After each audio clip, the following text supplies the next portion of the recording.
Hi, this is Bob Samuels, and I'm here with Michael Phelan and talking to sharp B2B marketers around ABM leadership and so forth, and looking forward to Michael's input. So, Michael, how are you today? I'm great. Thanks for having me on, Bob. Today is Wednesday, March 25th. We're into 2 weeks of official shutdown here in California. I imagine things are pretty tough in Boston too. This is on the coronavirus. Our world has changed pretty much upside down in the last month or two. What's going on over there? Yeah, no, it's totally. I mean, and New York seems to be kind of the epicenter of it right now. But we do have a series of cases which were driven by a Biogen meeting that kind of one guy ended up infecting about 100 people. So we're in shutdown, and everybody's working remotely. It's having a huge impact on business development, on networking, on prospecting. Some positive and some negative. I imagine that it is putting to test contingency plans and different strategies that need to come out. Yeah, the interesting thing, and there hasn't been a lot written on this, is, what are the impact on quotas and commissions? A lot of companies have been saying, oh, we're having Zoom meetings, and, some companies are doing virtual cocktail parties or Friday beer where everybody just has a beer. Some companies are, have a half an hour just on how everyone's doing, or pick a silly topic and everyone talks about hair for 10 minutes, and people are doing all kinds of things, to keep, social engagement and have a little bit of fun, and, at the same time, kind of keeping things forward. But what I haven't heard is that, how will that impact, certainly, end of quarter close is going to be off. Deals are not going to close as fast. Some companies will put the brakes on, some companies won't.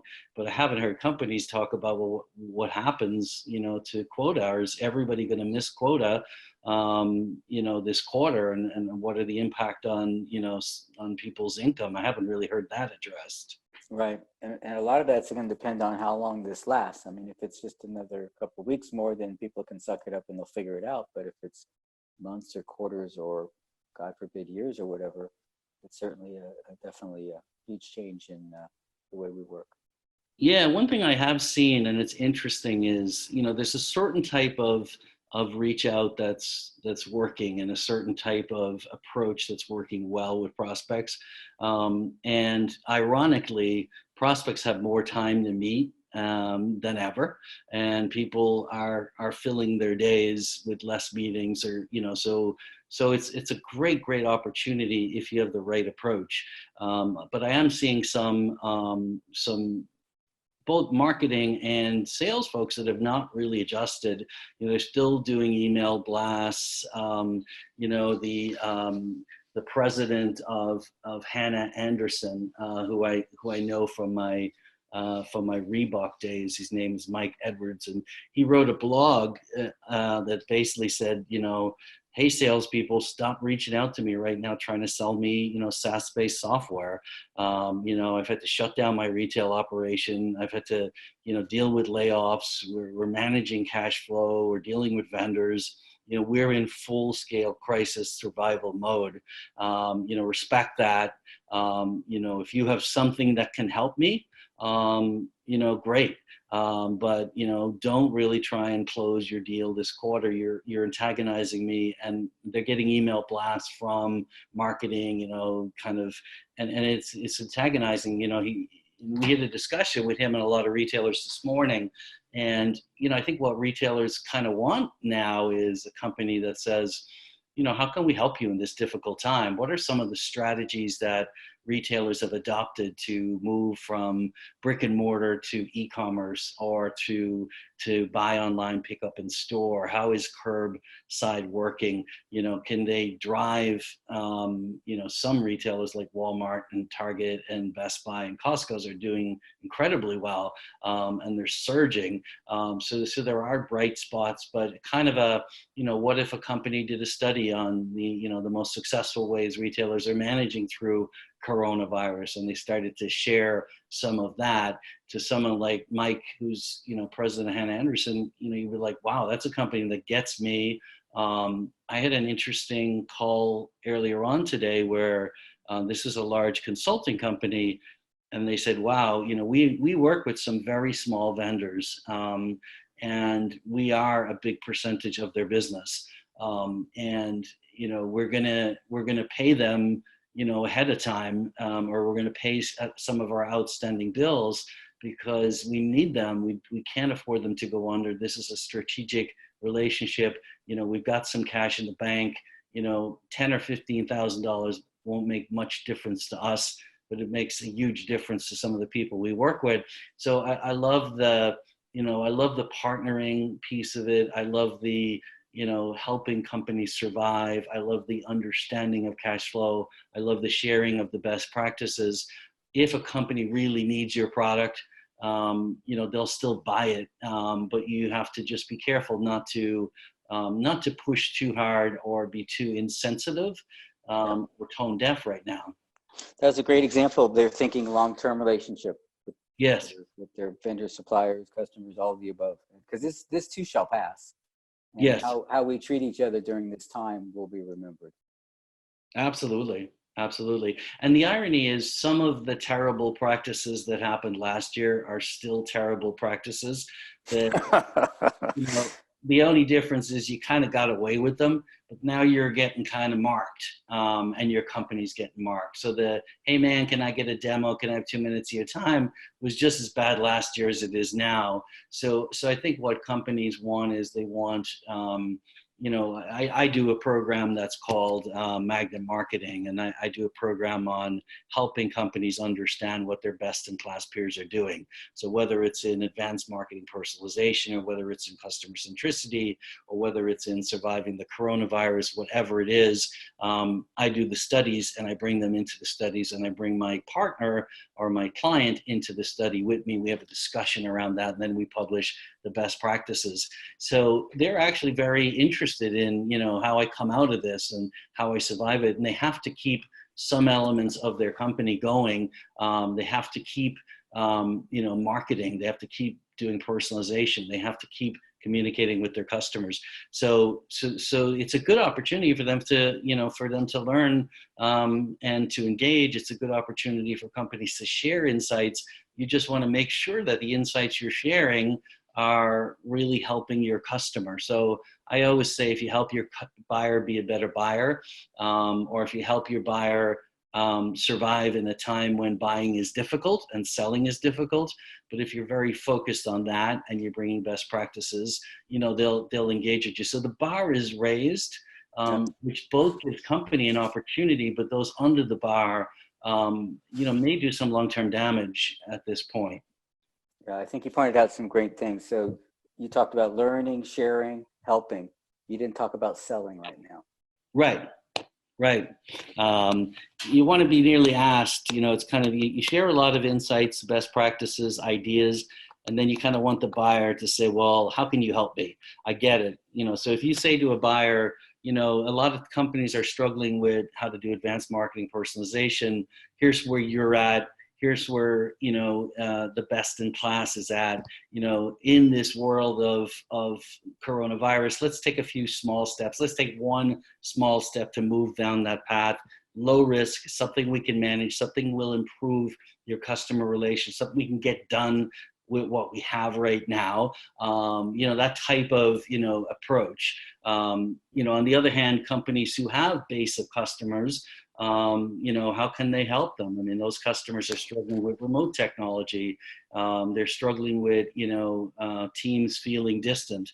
Some sales teams, really like to be in a group of 20 or more, and miss it. Other sales teams are very happy to be home, but, there's a lot of, companies struggling with the same thing. So if you could help people, there's people who are dealing with Zoom for the first time ever, and they go, wow, what a great technology. But Zoom's been around for a long, long time, but now people are starting to use it. In fact, I have like a virtual cocktail party on Saturday night, and it's by Zoom. I never thought I'd have a cocktail party on Zoom.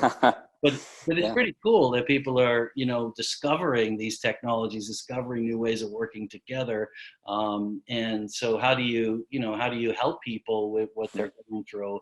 The other thing on sales is, you know, closing short-term pipeline right now and pressuring for end of March. It's hard. So you have to be selective about that. However, I think if you offer enough value, customers will close. So maybe you offer better payment terms. Maybe you offer a discount. Maybe you throw in some professional services. So, there's ways that you can do it where you can say, hey, we understand we have to add more value. We understand things are tougher now. How about this? If it's 80, 90%, give the customer a real reason to do something. The other part of sales is there's a lot of things sales could be doing other than aggressive closing right now. For example, they could be, populating their database. Instead of having one contact in a key account, build out 20. They could be building better content. They could be, understanding what's driving, their net new prospect meetings and understanding how to develop programs to be more effective at that. So take a step back and say, well, what did you do last year that didn't work? What did you do that has, some early opportunity? Are you maximizing the agencies and resources that you're working with? Can you just become a much more smarter, analytical, efficient, in the next quarter? So it is a time to step back, maybe do some social selling training. There's a lot of things people can do, and they need to fill the time with a productive exercise that they feel will prepare them for the next quarter, when things come out the other side. Right, which is actually really smart things. Hopefully, like you said, the management up above feels the same way, and the goals and the targets are adjusted accordingly. Yeah, and the jury's out on that one. I haven't seen anybody kind of put out a post going, I just gave my sales team quota relief. We're going to pay them all at what we would expect to be, the midpoint, whatever it is, or however we do that, or we're going to take whatever we would have paid them in Q1 and added it to Q2.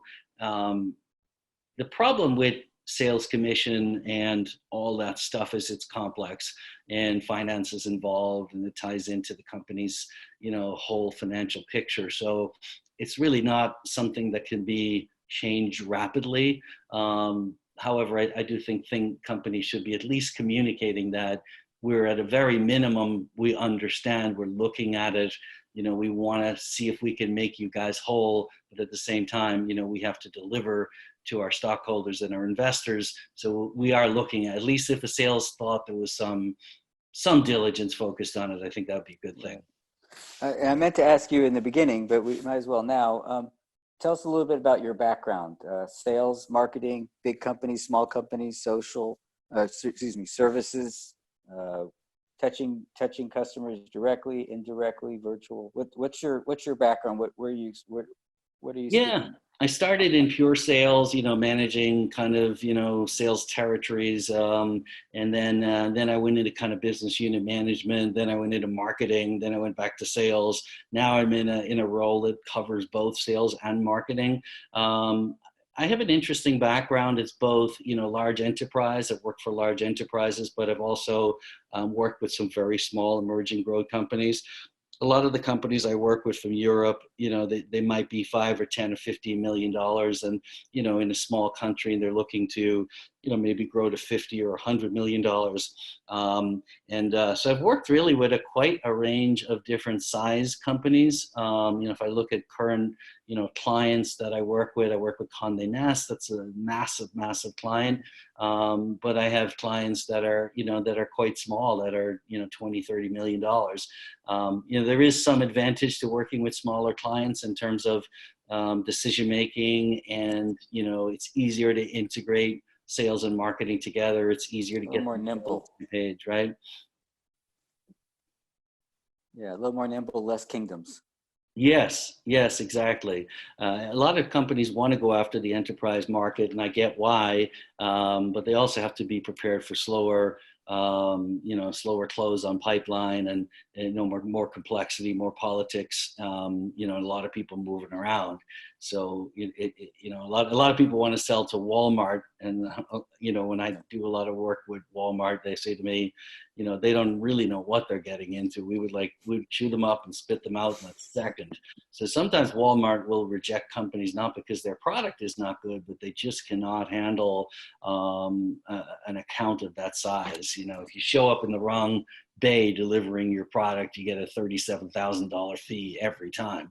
You know, they just no idea the level of preparation and the level of, you know, you have to be absolutely buttoned down. Yeah, you gotta make sure, and that's a big part of marketing now, is just making sure, you know, who are the right targets to go after, and who are the people that are in the market. And that's why you know, when people put their hand up and say, I'm interested in a best practices study, or they you know, download an asset, or they're involved in something, you know. So intent, I think, is very important for companies to, you know, to be much more strategic about, here's the profile of the account I want to go after, here's why we think that account's a good account, here's how we're going to sell that account. And I always encourage my clients to, you know, don't just rely on a single thread into the account. You know, if you're not talking to 4 or 5 different people in that account, you probably don't know what's going on. And if you just talking to one person, you risk, you know, it going silent and single threaded approach. So I do a lot of work to help, you know, talk to enough of people in the account, understand, you know, when they bring in new technologies, where does that come into? Does that come into the PMO office? Does that come into the change management office? Is that driven by the business units? What are the impact of IT and legal and finance on that? Who's on the buying team? You know, how do you build relationships with everyone on the buying team? How can you become the subject matter expert? How do they think that you're actually helping them understand best practices, and that you really know where to bring them, you know what the journey is, you know what the next steps are. So I think survival and growth in B2B will be much more strategic and value added as we go through 2020. And I think there's over hiring at the low end, and over extension on very basic sales plays, sales books, and sales methodologies. I think it has to step up. And when I look at how top firms and how top reps are getting meetings, they're dramatically more creative than people think. Interesting. And that goes across all of those different sectors, the different industries, the different geographies, the different company sizes, and so forth. All of this advice you're giving is pretty common across it all. Well, it relates more to who you're selling to, is distinct from who you are, right? So if you're selling to an enterprise account, whether you're an enterprise yourself or whether you're a mid or small market, you're still faced with, you know, how they operate. And, you know, I think people want to have value-added strategic discussions and talk about best practices before they start overly selling.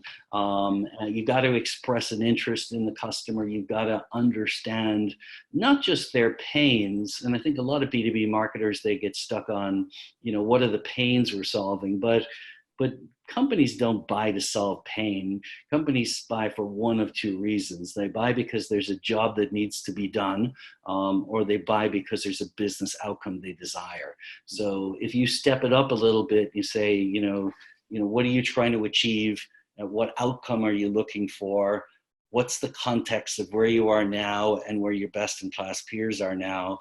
Let's have a discussion about, you know, how we can move you forward in the right direction that you feel comfortable with. That's a very different approach than, you know, oh, I see you've got a system and it's got this flaw, and I'm sure that annoys you, and bring in our system and that will be better and we'll eliminate. So the kind of, you know, the features and benefits or pain kind of selling, I think is old fashioned and is out of date. It's got to be about, you know, helping you achieve an outcome, and helping deliver an outcome.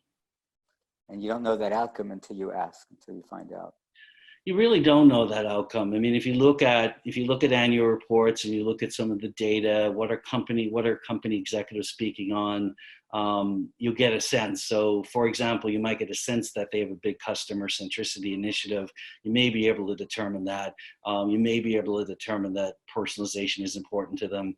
But what companies are really not doing is going in and auditing how well they're doing on that axis. Like a lot of salespeople will reach out I had a conversation with Target, and he told me about the hundreds of salespeople that reached out to him on advanced marketing personalization. And he asked them three questions before he meets them. He said, the first one is, give me your assessment right now of what I'm doing well and not doing well on personalization. And there's nearly always radio silence on the phone from a BDR that's had 2 months training and 1 week on the phones. Because if you can't really analyze what's going on, at least from the outside, and give me some coherent suggestions. Hey, I looked at your site, I signed up for your email and your loyalty program. Here's some gaps, here's some of the frictions, here's some of the things you need to work on. And his second question is, well, tell me who's much, much better than me and why. And the third question is, what could you do to bridge that gap? So if companies can go through that, level of really buyer-centric questions, and a buyer-centric process, and deliver value, Target will meet with them. But vast majority of them fall by the wayside because they're just trying to sell their product to Target. They have no idea what the context of Target will be. So there's outside research that could be done to get you to the point. Target understands until you sign an NDA, you're not going to have a look on the inside, but you need to have an outside look when you actually become an account of Target's. You'll get a lot more information, and they understand that, it's estimates. But the point is, have you gone through the exercise of doing an audit of Target versus Sephora? Have you been clever enough to point out some things that are important to them, that they need to fix? And if you're really lucky, maybe you point out something that they never even thought of. And that's a bit of a wow. And they're like, that's amazing. So they don't expect that, but they expect a more robust process than, hey man, can I get a 2-minute demo?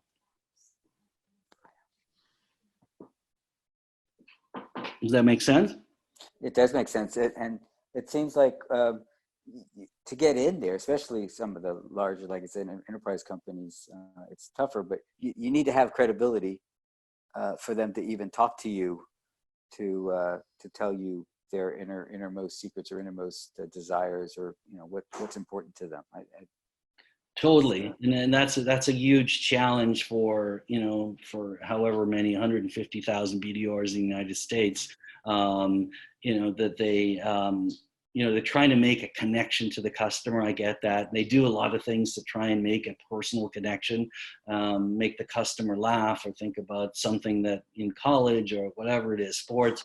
They're desperately trying to make some kind of an emotional connection so that they get in the door. But if you make a connection where it's trustworthy, so one of the ways of doing that is to do what I call outside in selling. So you bring somebody who's going to do a formal best practices research, who reaches out to your prospect, sets up the meeting, and then brings you into the call so that you get to participate in something that's really added value. But the problem is sometimes the reach out from vendor reps is good. I mean, they've got the best intention, but because they're a vendor rep, they have no credibility because they're considered to be in sales. They don't have credibility. But there are ways of kind of doing it in a way that, you use an external entity. Think about, what if an analyst could bring sales into a conversation? So think about kind of, what are the high value kind of ways that you can bring people in? And when you bring people into these externally driven kind of outside in sales meetings, they're really best practices meetings, but they're really discovery meetings to try and find out, what are the objectives of the company? What are they looking to achieve? Is there value you can add? Do they really need and want your system? Is it a good play? You want to have those kind of conversations at a little bit of a higher level. And if you have what I call a moderated sales meeting, which is a new category of meeting, that really does help, because it elevates the sales conversation. And I found it interesting. I've done hundreds of these moderated sales meetings for my clients, and sales rises to the task very well. And I wasn't sure how well they would rise. First off, they understood the context of very happy to have a meeting with one of their top 100 prospects, and they enjoy that. And they actually enjoy a much more strategic business discovery discussion, and they learn a lot more.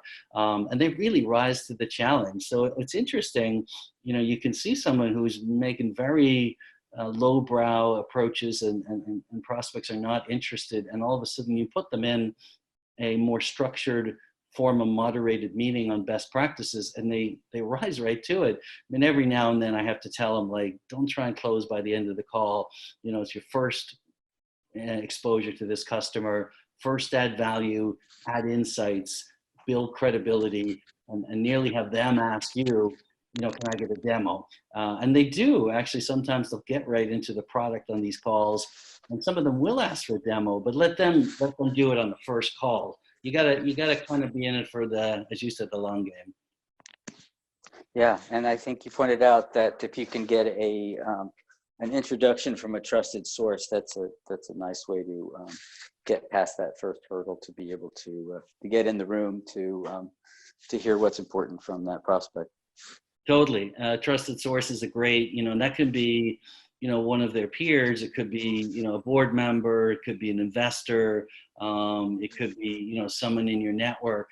So I think that definitely is an area to work on. I think the challenge with trusted source, outside of the context of the program I talked about, the magnet marketing, it's limited. So, you only have a certain amount of people that really will know that prospect, that is willing to make that introduction. So certainly, as you look at that prospect, you should look at, what are their LinkedIn contacts, what are their Facebook contacts, where they went to school, other companies they worked with, and try and find some level of connections, either connection because, we both went to the same school, connection because we both worked in the same company, obviously even better if it's a personal business connection, but it's limited. So I think that one of the things I want to encourage B2B companies to do, think about scalability on net new prospect meetings. So I'll give you an example. It's fascinating. A company that I work with in Boston, and they were on a panel with me in Enterprise Sales Forum. They do a program called Veterans Day program, and they build a list of all the Veterans Day veterans in their both in their customers and in their prospects. They reach out to them. They say, I want to thank you for your service. They say our company's committed to veterans and Veterans Day causes. We have a fund that we've set up. I'd like to contribute some of that fund to your charity of choice. Let's just jump on the call. Let me know which one you want, and tell me a little bit about it. I'll contribute. And invariably, without even the rep kind of saying anything, that veteran will say, well, tell me a little about, I'm looking on your website, looking at your LinkedIn profile. So now they're visiting your web, they're visiting your profile, and of course, this is somebody that would be interested because, you've reached out to them, and a conversation starts. Tell me a little bit about what you guys do. That's kind of, how does that work? And so on and so forth. Who else are you working with? And they may be a direct prospect, but oftentimes they also will do referrals. That's kind of interesting. Why don't you talk to Joe, or I'll make an introduction, either at their own company or at other companies. So here's a program that has absolutely nothing got to do with the product, nothing got to do with sales. It's just recognizing, and it's a good thing to do. I mean, they're giving hundreds of thousands of dollars to, these veterans charities, and they could be giving it to any charity, but they're giving it to their customers and prospects. And not only that, they're allowing their customers and prospects to determine which particular charities get the money. And so this is one of about 40 different approaches. Magnet marketing is another one. Veterans Day is another one that companies can do that directly deliver meetings and directly engage prospects without having to attempt to nurture complicated, pipeline, multi-stage, and without having to try and convert, web downloads or online downloads to meetings. Because that's a real challenge for the sales teams to convert those to sales meetings. Absolutely. Good stuff, Michael. Thank you. Thank you. I could go on. This is longer than I was planning, but it's been it's been entertaining for sure. Gotten a lot out of this. Excellent. Yeah, no, I think we should continue. And I mentioned we've got a good group of folks I'd like to include you with. We'll do a group chat with a lot of smart marketers come up with some best practices with how to deal with this current crisis we're in. Excellent. Any other words of wisdom right now before I let you go? I would just say to salespeople, use your time wisely. You now have when you're reaching out to prospects, think carefully, add value, but you've got some extra time on your hands. Get yourself ready for the Q2, and whatever you need to do to be in a much better position. Take that time. And so I think this is an opportunity for sales, frustrating at some level, but also an opportunity to come prepared and better than ever to go after Q2 to Q4. Great advice, Michael. Excellent. Thank you again, and we'll talk soon. Thanks a lot, Bob. Bye-bye. Appreciate it.